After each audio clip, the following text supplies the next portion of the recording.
Bienvenidos a Contexto Global de France 24 en español. Les saluda Luis Méndez Urich y estaré con ustedes para ofrecerles un panorama de las informaciones más destacadas de la jornada en el mundo. A continuación, nuestros titulares.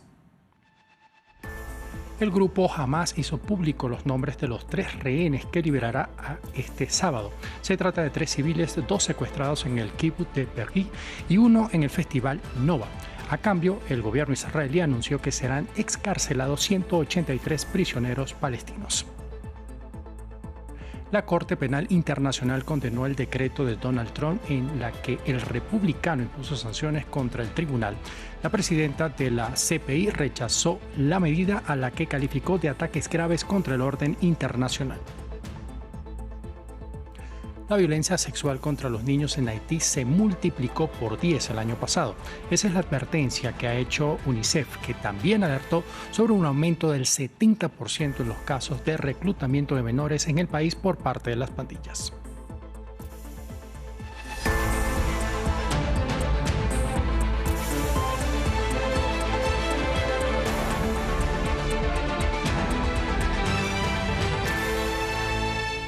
Comenzamos. El grupo armado Hamas reveló los nombres de 3 personas que serán liberadas este sábado en el marco del acuerdo de alto el fuego establecido el pasado mes de enero. Se trata de 3 civiles, Ohad Ben Ami, Eli Sharabi y Or Levi. A cambio, Israel se comprometió a liberar 183 prisioneros palestinos que se encuentran en cárceles del país. Desde el pasado 19 de enero se han liberado 18 rehenes por 383 prisioneros palestinos.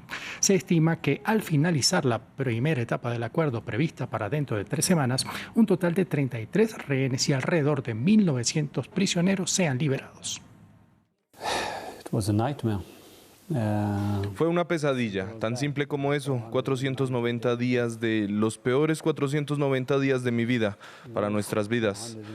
Todos, ya sabes, paramos nuestras vidas, todo está en suspenso. No podíamos hacer nada más que luchar por su liberación, luchar por la liberación de todos los rehenes. Creo que siempre supe que él estaría bien y que volvería con vida, y ese fue el motivo de esta pelea. Queríamos que Almog tuviera un padre. Él ya había perdido a su madre y no podíamos permitir que creciera sin padres. La Corte Penal Internacional condenó la orden ejecutiva firmada por el presidente Donald Trump en la que impone sanciones a los funcionarios del organismo. Esto en respuesta a lo que llamó acciones ilegítimas y sin fundamento dirigidas a Estados Unidos y su aliado Israel. En un comunicado, la presidenta de la CPI indicó que la medida daña la independencia de la Corte y priva de justicia a millones de víctimas. Pese a las sanciones, la funcionaria aseguró que la Corte continuará con el trabajo para impartir justicia. La orden ejecutiva anunciada es solo el último de una serie de ataques sin precedentes y en aumento que tienen como objetivo socavar la capacidad de la Corte para administrar justicia en todas las situaciones. Estas amenazas y medidas coercitivas constituyen graves ataques contra los estados parte de la Corte, el orden internacional basado en el Estado de Derecho y millones de víctimas. En otras noticias relacionadas con la decisión del gobierno de Donald Trump, un juez federal dijo el viernes que prohibirá temporalmente a la Agencia de Estados Unidos para el Desarrollo Internacional poner a 2.200 trabajadores en licencia paga como estaba planeado para el final del día, después de que grupos de empleados presentaron una demanda desafiando la autoridad de la administración Trump para cerrar la agencia. El juez advirtió que su congelamiento sería temporal mientras ambas partes desarrollan sus reclamos complejos. Al menos 11.000 migrantes han sido deportados desde Estados Unidos en el marco del plan de control migratorio impulsado por el presidente Donald Trump. Así lo informó la presidenta de México, Claudia Sheinbaum, este viernes. Luego de día de tensión, el gobierno mexicano empezó a desplegar agentes de la Guardia Nacional y del Ejército en la frontera con la Unión Americana. Esto como parte del acuerdo entre Sheinbaum y Trump para evitar la imposición de aranceles. La ampliación con Hugo Caro Jiménez. Militares para evitar aranceles. Parte del acuerdo pactado el lunes pasado entre Donald Trump y Claudia Sheinbaum fue el despliegue de 10.000 soldados mexicanos a la frontera con Estados Unidos. A cambio, el presidente norteamericano suspendió su amenaza de imponer aranceles a su vecino. En los últimos días, los primeros soldados llegaron a la frontera para detener el flujo de migrantes. Ante el aumento del control en el paso fronterizo, el miedo crece entre los migrantes.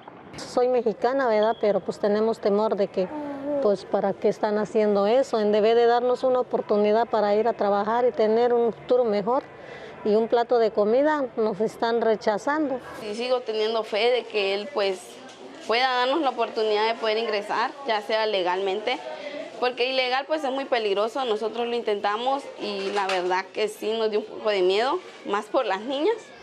El reforzamiento de la frontera también ha aumentado del otro lado. El jueves, una tripulación de unos 30 marines estadounidenses colocó alambre de púas del lado de Estados Unidos de un muro que divide estos dos países. Así pues, la relación entre México y Estados Unidos aún se tambalea.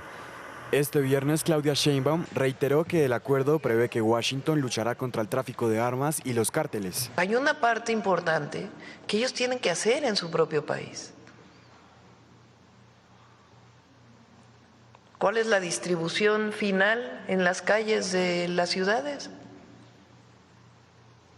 Entonces, ¿o qué no hay cárteles allá? ¿O delincuencia organizada allá? Entonces, colaboramos, coordinamos, nos reunimos, trabajamos juntos, pero siempre vamos a defender la soberanía. El acuerdo entre Claudia Sheinbaum y Donald Trump está vigente por 30 días hasta principios de marzo. En Haití, el Fondo de las Naciones Unidas para la Infancia, UNICEF, emitió una alerta por el incremento de la violencia sexual contra los niños y niñas en el último año. El organismo habla de un repunte del 1000% en este tipo de delitos, una situación que ocurre mientras en el país se sigue desplegando una fuerza multinacional liderada por Kenia que busca disminuir los índices de violencia en la nación. Muchos son llevados a la fuerza, otros son manipulados, muchos son arrastrados por la pobreza extrema. Es un ciclo letal. Los niños son reclutados por los grupos que luego alimentan su propio sufrimiento y en Haití ese sufrimiento es inmenso. 1,2 millones de niños viven bajo la amenaza constante de la violencia armada. En Ecuador avanza la votación anticipada a menos de 48 horas para el desarrollo de la primera vuelta de los comicios presidenciales y parlamentarios previstos para este domingo. Se trata de un beneficio que cobija a las personas con más de 50 años y con discapacidad. También beneficia a aquellos privados de libertad sin condenas firmes quienes emitieron sus papeletas el jueves. 1.414 reos, que supone el 22,7% del total de reclusos habilitados, ejercieron su derecho.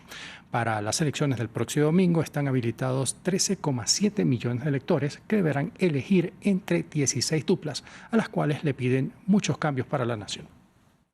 Que tomen las mejores decisiones con respecto a todo esto de la corrupción, todo esto del narcotráfico, de las matanzas. Entonces queremos seguridad para nuestro país.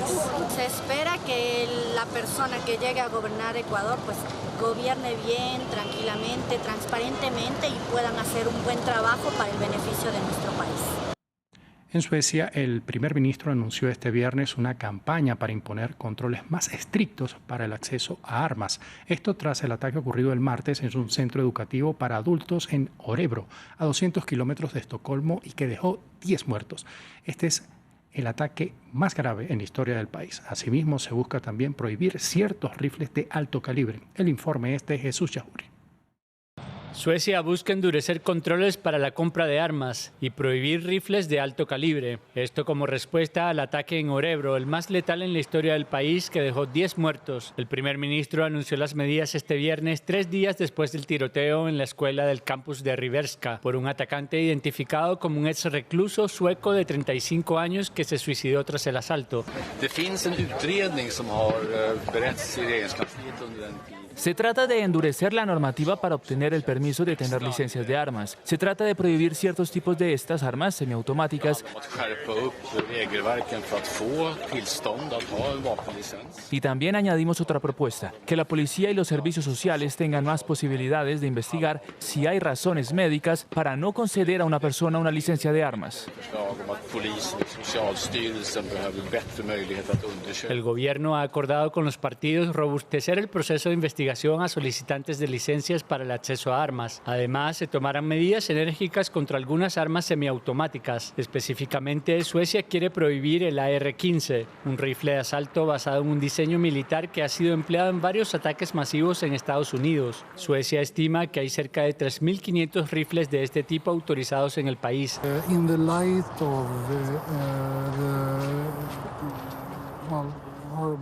A la luz del horrible tiroteo en Örebro a principios de esta semana, creemos que el equilibrio correcto es hacer retroceder la regulación y prohibir ese tipo de armas.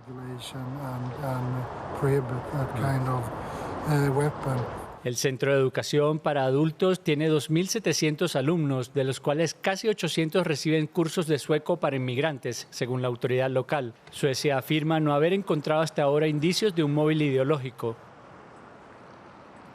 Hasta aquí el presente bloque de noticias. En breve continuamos con más.